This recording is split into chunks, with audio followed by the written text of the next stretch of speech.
On the profile interview segment this week, I'll be speaking with the National President of the Association of Senior Civil Servants of Nigeria. It brings us up to speed on what government and relevant stakeholders should do to ensure that Nigerian workers actually live a convenient and comfortable life. He also spoke about the need for the restoration of gratuity of pensioners after leaving active service.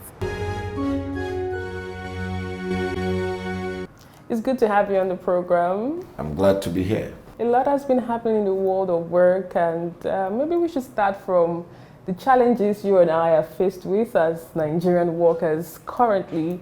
There's the persistent fuel scarcity, and we also have the cashless economy. I don't know if I would say which is being imposed upon us, so we just have to adapt in good time. As a president representing workers, what has been the feedback from your members, and what would be your reaction towards this development? Well, thank you, Sharon. It's very worrisome, I must say. Worrisome in the sense that a lot of workers are complaining. I've received quantums of calls. You know, most of them are not able to make it to their workplaces because there is no cash, and banks are not paying over the counters, and the long queue in the fuel stations, the cashless policy, as the case may be, vis-a-vis the economic reality. So it's worrisome because you don't expect someone that is boarding commercial bus to tell the driver, give me your account number, let me pay 200 naira. And so on. A lot of these people don't even have a bank account, talk less of accepting and when you also look at the transfer in terms of the network, you know, even those that have the money, even those that will accept the transfer, the network is also of a concern. It's an ill wind that is blowing nobody any good. So there's noise in the land, and government should really come now to look at it. Otherwise, it can snowball into the answers which we try to avoid. And most especially when you look at the election that is around the corner, it's worrisome. I don't know if I should put more pressure in what your recommendations would be to the relevant stakeholders. Yeah, I think that no sane government at the period of election should allow this to go on unabated. You know, the CBN governor who effected this policy as a result of the act should do something, you know, to direct the bank immediately to pay over the counter. I think that will at least give a stopgap. You just made that announcement. Yeah, because you see, one thing is making an announcement, but we are talking of the practical reality. He may make it as a political statement. When the money doesn't get to the bank, what can you do? The bankers are not the one that prints the notes. He knows where the notes are coming from. I expected him to say, so amount has gone to this bank. Then we now know. We follow it up. But if, you see, when you now sit down and just make a blanket statement, I've directed the bank, you know, let me tell you, in policy, I'm an expert in policy. When you make pronouncement, the masses expect it to be implemented immediately. But you should not just make a pronouncement when you have not given the wherewithal. It would have been more proper for the governor to say, First Bank, we have released so number of cash. Union Bank, we have released so. Let them now distribute to their branches and so on. Or in alternative, in so states, this is amount of cash flow. This, you know, that will now give the consent. Everybody will now, so that when they go to the bank, they will now say that authoritatively, this is the statistic as you know, as listed by the central bank. That will help, because even the bankers are not safe. They can mob them at any point in time, and it may result to even breaking the ATM machine. So I think that the policy makers should know that this policy coming at this time, we are not saying it's a bad policy, but for God's sake, there must be a work plan for you to implement policy successfully. Now you've set a timeline, 31st January.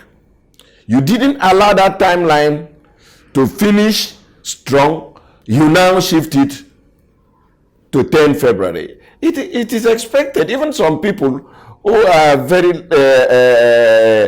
lackadaistic about it will say, well, even at that 10, they will shift it again.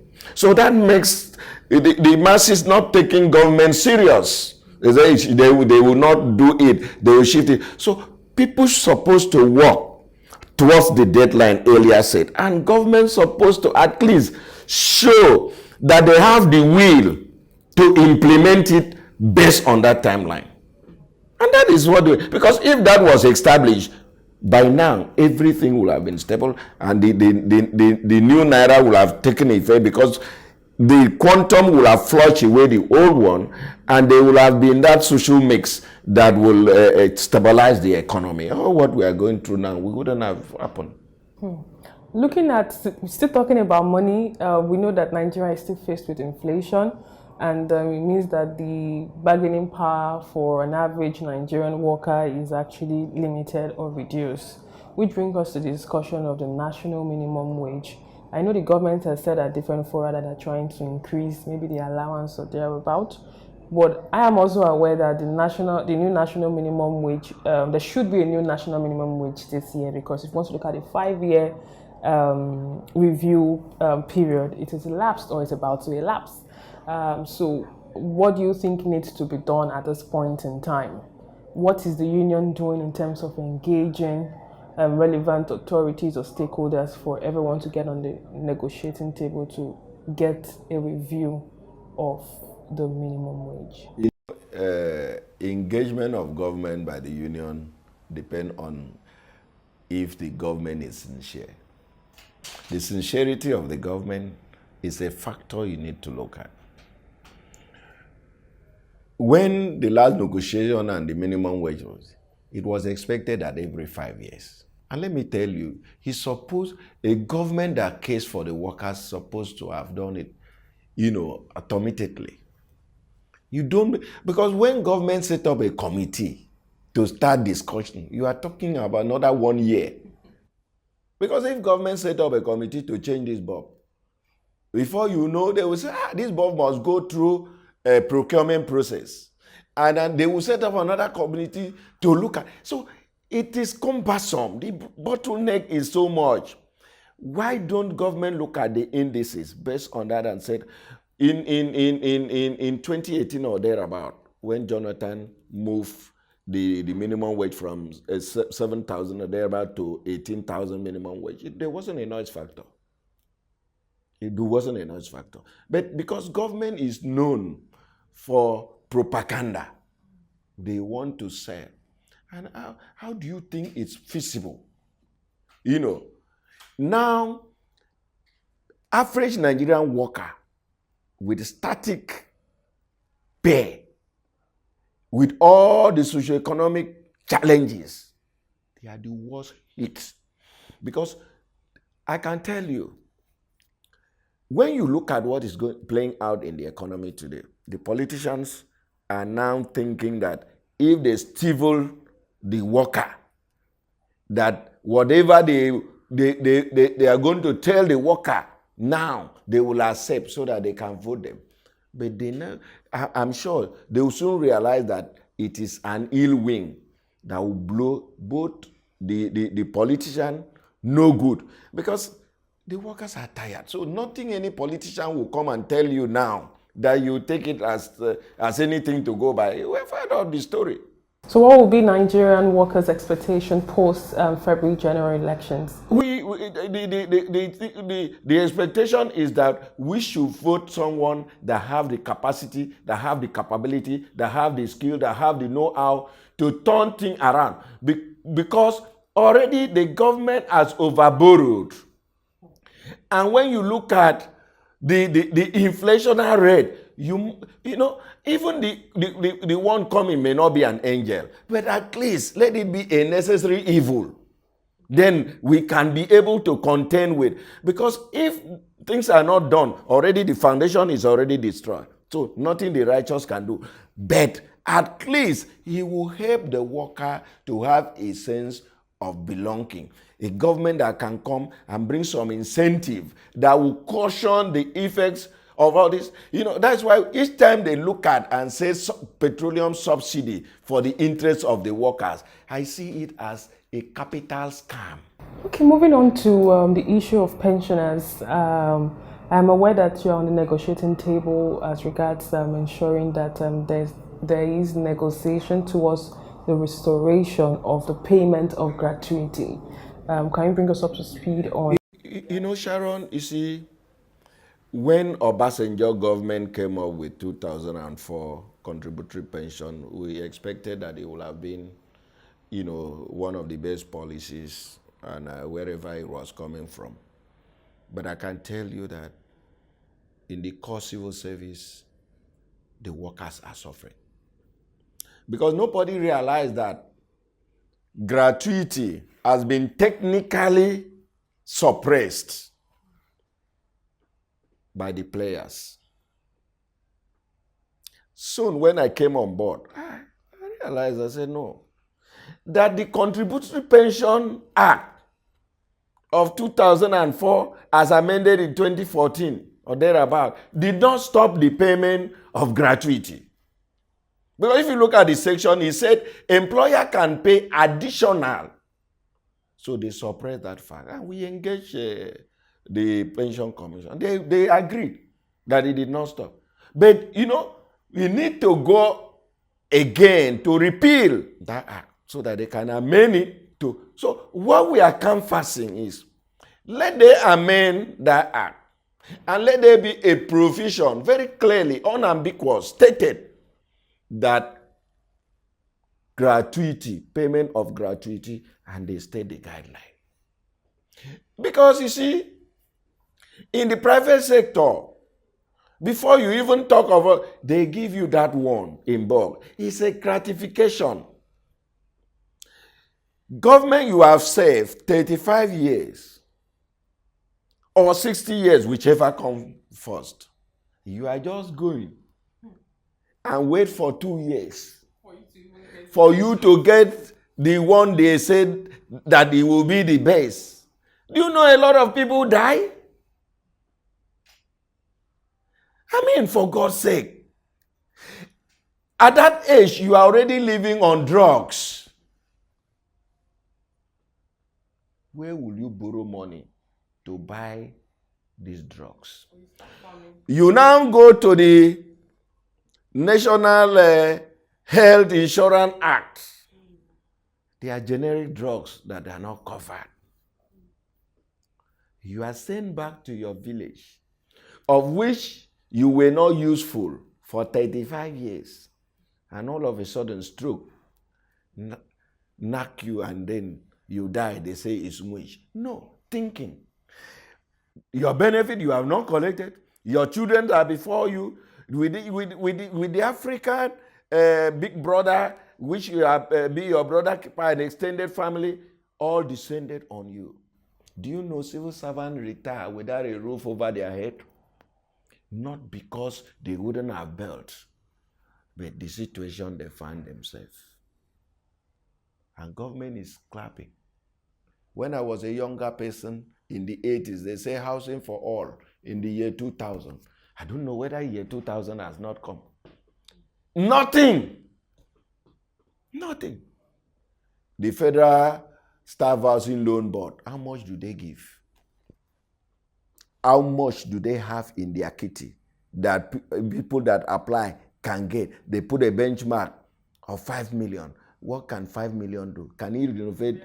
You know. So that was why when we met Mr. President, we said, no, increase it.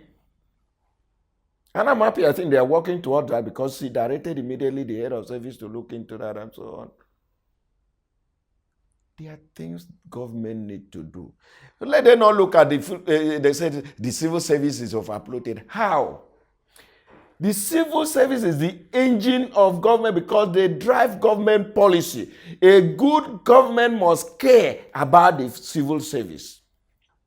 You see, there is nothing you can do when the operating environment is already faulty. You can't do anything. That's why if you like, bring the medical doctor and give him Minister of Health, like in the case of what have they achieved? It's better to, once you get into the Senate, you talk, you do this, you do this, you do this. Go there first. It's just like people clamoring to be the president of this country. I sympathize with them. Because what is happening is like a car without engine. That is how you see Nigeria. So we are also concerned about it, so that they should not be thinking, when you get there, you do. Buhari thought as much. But by the time Buhari got there, hey, apart from the sickness he experienced, that sickness was not because he was to be sick. No. It was because what he discovered sent him to London Hospital to have a routine. By now, that's why the man said he has seen all, that he has done his best. Who will not say he has done his best? Is it easy to inherit problem and survive for 8 years? The most annoying aspect of it, the politicians pretend that all is well. And they know all isn't well. How can all be well? Look at now. We were concerned about the review of the labor laws, which would have checkmated all these unfair labor practices. This 9 assembly may not even pass it. The reason is that when would they pass it? From now till March election, they will resume maybe 1 month, and then the new one will come in June. When will they pass it? And by the time the 10 assembly will come, they will start all over again. That is what we've been experiencing since 2005. And you see employers, especially the Lebanese, the Chinese, they are enslaving Nigerians. With the present socio-economic realities on ground, whoever will not find himself whether to take to office or not, you see them. Wait, Sharon, you will hear a lot of sack from next week. Unless government cop this cashless situation, fuel situation, it will be counterproductive. Why can't we have a good transportation system called tram, where you can bring in private sector, let them run it, create the enabling environment. Instead to create enabling environment to tackle insecurity and ensure that the property and life of the people are safe, they are busy giving windows to insurgents to ride on our solid minerals, chasing the farmers away. Wherever they find that there are enough solid minerals, they chase them away in pretense that there is Boko Haram and causing one. They now started scaffolding and then mining and cut them away. You get what I mean? So, except you were born in another clime, you can now sit down and say Nigeria. No, for us who were born here, we know their tricks. They have come again. Fela say they don't come again. They have come again. Another 4 years, another 8 years, and so on. No, enough is enough now. Thank you very much for your time. Thank you, Sharon. Very insightful, as you know, you are someone that knows what is going on here. So we try to say our best anytime, any day. But we also believe that government should think outside the box or bring in people who have the ideas to make this country better. Nigeria is our country. We cannot do otherwise. But we live here and make sure Nigeria will be great again. Thank you. And that's all we can take on today's edition of the program. Join us next week for a fresh edition of the show. I am Sharon Ijason. Thanks for watching, and remember that labor creates wealth.